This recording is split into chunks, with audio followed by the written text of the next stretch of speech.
Graça e paz sobre a tua vida. Mais uma reflexão, mais um tempo para repensarmos nossas vidas. Repensarmos dentro da vontade de Deus, dentro do seu querer, sem religiosidade. Entender que precisamos, no nosso dia a dia, revelar o conhecimento de Deus. Por isso, Paulo, instruindo e falando aos irmãos de Corinto, ele diz lá no capítulo 7 da sua segunda carta, verso 9 e 10, ele diz assim, sobre a questão da tristeza que conduz ao arrependimento. Agora me alegro, não porque fostes contristado, mas porque fostes contristados para o arrependimento. Pois foste contristado segundo Deus, para que, de nossa parte, nenhum dano sofresseis. Porque a tristeza segundo Deus produz arrependimento para a salvação, que a ninguém traz pesar, mas a tristeza do mundo produz morte. O que a gente precisa entender e compreender disso? Primeiro, que nós falhamos, nós erramos, nós cometemos pecado. E isso não tem nada a ver com a nossa vida quando conhecemos a Deus, pois fomos separados por Deus para viver. A questão é como lidamos com o pecado, com os nossos erros, com as nossas falhas. Produz tristeza, sim, mas tristeza que tem que conduzir a um arrependimento. Não é uma questão de querer reparar o dano pela descoberta do nosso pecado, mas é reconhecendo o pecado, entendendo o pecado, nós nos arrependemos. Produz a tristeza porque sabemos que vivemos fora da vontade de Deus, mas essa tristeza conduz a um processo de arrependimento e mudança de atitude.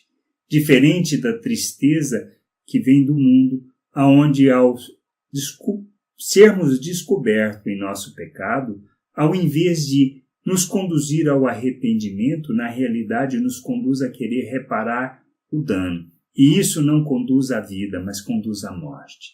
Isso revela um não conhecimento de Deus, mas um pensamento imaturo e uma vida que não traduz aquilo que seja a vontade de Deus. Por isso precisamos amadurecer. Amadurecer implica entender que pecamos, erramos, mas temos que arrepender, e esse arrependimento que leva a uma mudança de atitude e a uma expressão da vontade de Deus. É assim e é por isso que nós fomos chamados, para revelar o Pai ao mundo, para sermos instrumento da sua justiça, manifestação da sua graça neste mundo. Só assim o Pai é conhecido. Só assim ele será revelado ao mundo.